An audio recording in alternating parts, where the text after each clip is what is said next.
Olha, hoje a gente vai passar por uma situação bem tensa aqui. Eu tô no jogo Control, um jogo que é, resumidamente, um jogo de terror. E eu tô numa mina subterrânea que tem pessoas levitando no topo, é um pouco incômodo isso. Mas, apesar de ser um jogo basicamente de mistério, de questões sobrenaturais, dignos lá do canal Mais Que Horror, do Maxon, mas eu acho que dá pra falar um pouco de geologia e eu me aproximo desses blocos aqui que você tá vendo em detalhe. Um detalhe com uma textura não tão boa, porque meu videogame não permite, meu videogame é bem fraquinho. Mas aqui a gente tem blocos de rocha, de um local que é feita a exploração, literalmente, dessa rocha de cor escura, que eles chamam de pedras negras, eles não dão um nome. Parece até um basalto, bem bonitão, mas a gente é uma rocha realmente do mundo ficcional do jogo. E a situação não é muito agradável aqui na mina, mas vamos tentar explorar um pouco, vamos tentar ver um pouco quais as características gerais e conversar um pouco sobre desmonte de rocha, como é o processo de separação da rocha para chegar aí na pia da sua cozinha, por exemplo. O que fica bem claro nessa rocha é que ela tem paredes bem verticalizadas, né? Ah, onde foi feito o desmonte, onde foi feita a quebra da rocha, formou paredes bem verticalizadas. Isso já nos dá um indício de uma coisa importante: estruturas rúpteis verticalizadas. Se a gente olha em detalhe, a gente já viu isso em todo o caminho, a gente vê estruturas verticalizadas também penetrando, entrando dentro da rocha, né, formando um ângulo aí de 90 graus entre a face que está voltada para mim e a face que está entrando dentro da rocha. Justamente esses ângulos de 90 graus, consegui fazer um desmonte manual aqui da rocha. Justamente o encontro entre esses dois planos de fraqueza, desses dois planos de fratura, é que vão nos ajudar a configurar esses blocos de rocha que são tirados aqui. Eu acabei de destruir, fiz um desserviço aqui para o pro processo de mineração e destruir. Então tu vê que saem blocos perfeitos aqui. Nossa, parece isopor, né? Parece as rochas lá do Chapolin quebrando, os aerolitos. Mas a gente vê que as rochas são extraídas aqui dessa mina na forma de blocos, blocos perfeitos, cubos perfeitos, né? E esses blocos só podem ser extraídos dessa forma porque tem essas estruturas rúpteis que você vê aí, bem delimitadas. Estruturas bem retilíneas, verticalizadas em dois ângulos, né? Num ângulo paralelo aqui ao corte e outro que é 90 graus em relação a isso, e tem um ângulo e tem uma fratura horizontal também ali. Então é só na intersecção entre esses três planos de fratura é que a gente consegue formar um cubo perfeito. E é justamente se aproveitando desses três planos de fratura preferenciais da rocha, ó, aqui um cubo. Então a gente consegue ver um plano horizontal, um plano vertical e o terceiro plano, que é esse que teve o corte aqui do túnel que eu estou andando. É só com esses planos de fratura que a gente consegue tirar blocos de rocha na vida real também. Então imagina que você tem uma mina, um projeto de mineração, com uma rocha muito bonita que você quer vender para fazer pisos, para fazer esculturas de mármore, a la Michelangelo, para fazer pias de cozinha.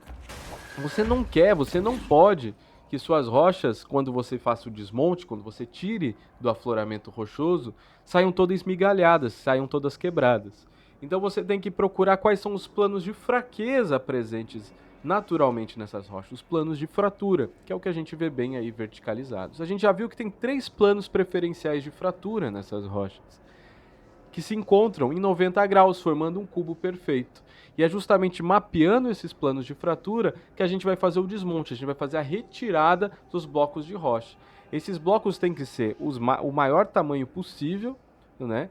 Porque quanto maior o tamanho, maior a peça que eu consigo vender fazer uma pia, para fazer um piso, para fazer uma escultura.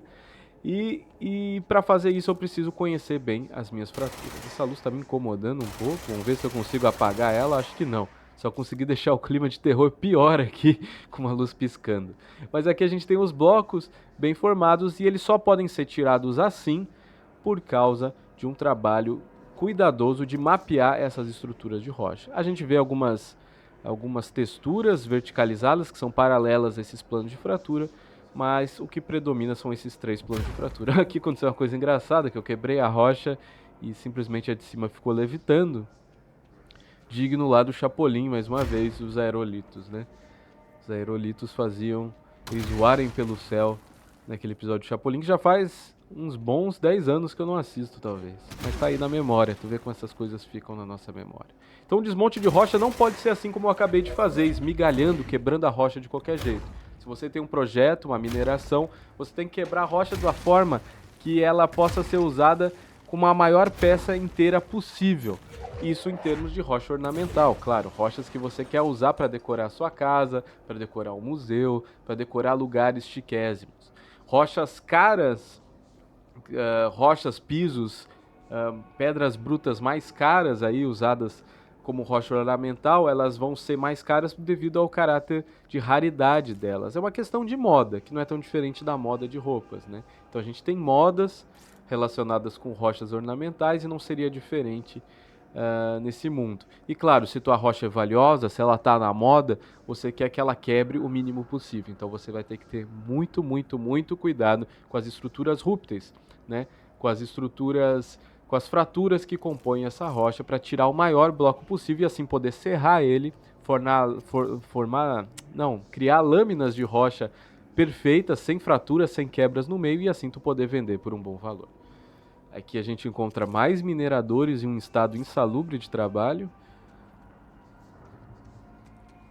Essa definitivamente é uma mina que, como geólogo, eu não queria fazer trabalho de campo, nem mapeamento de nada, tá? Então aqui a gente tem um pedaço, um amontoado de rochas esmigalhadas, rochas que não vão poder ser vendidas como rocha ornamental, por exemplo, porque elas se quebraram totalmente, então eu posso moer isso e fazer algum outro produto industrial, mas vender como rocha ornamental, não. E aqui eu tenho rochas em blocos que poderiam sim ser vendidas como rocha ornamental. Eu ia serrar elas em camadas aí, em pedaços, em lâminas de alguns centímetros e vender para diversos fins, sejam pisos, sejam pias, sejam esculturas, etc. E esse padrão de estruturas verticalizadas, perpendiculares que se encontram e que consolidam toda a exploração da mina, que explora tudo em cubos. E lá no fundo a gente vê, por exemplo, uma espécie de monolito, que também tem lá as estruturas bem marcadas, uma estrutura de fratura horizontal e duas verticalizadas que se encontram em 90 graus. E o que está acontecendo? Eita! O que é isso? É o bicho, né? Aquele bicho lá, sair correndo.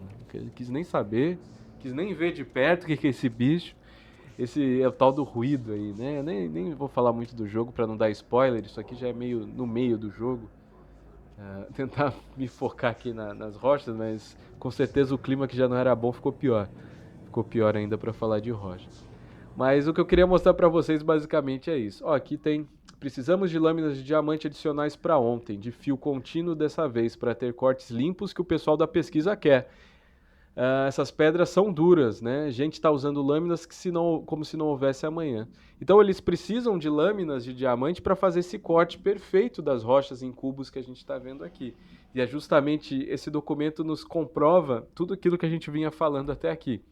Como era o processo de retirada desses blocos de rocha e como há uma preocupação em tirar essas rochas de uma forma perfeita, né? Se você já jogou o jogo, você vai ver que essas rochas são bastante importantes para a própria arquitetura da casa, né? Que se passa todo o jogo, né? Toda a arquitetura brutalista que consolida toda a casa é bastante importante a forma e como essas rochas são cortadas e exploradas. Aqui, não bastante as rochas estão levitando. Se você conhece, dá um Google aí, dá uma pesquisada sobre arquitetura brutalista, que é basicamente toda a estética que consome aqui todo o jogo Control. Todo o jogo é pautado em cima da arquitetura brutalista. Você vai ver que ela é muito pautada em linhas retas, em grandes blocos de concreto, em formas assim retangulares, cúbicas, né? Dá uma olhada aí. E essa arquitetura brutalista é muito importante para o jogo e se consolida aqui também em como essas rochas são exploradas. Aqui uma visão geral da mina, uma nova área da mina e a gente se repete tudo aquilo que a gente falou, né? Fraturas verticalizadas que se encontram formando cubos, formando retângulos e não bastante tem paralelepípedos gigantes no céu levitando. Isso tu não vai encontrar numa mina. Eu acho que não, pelo menos.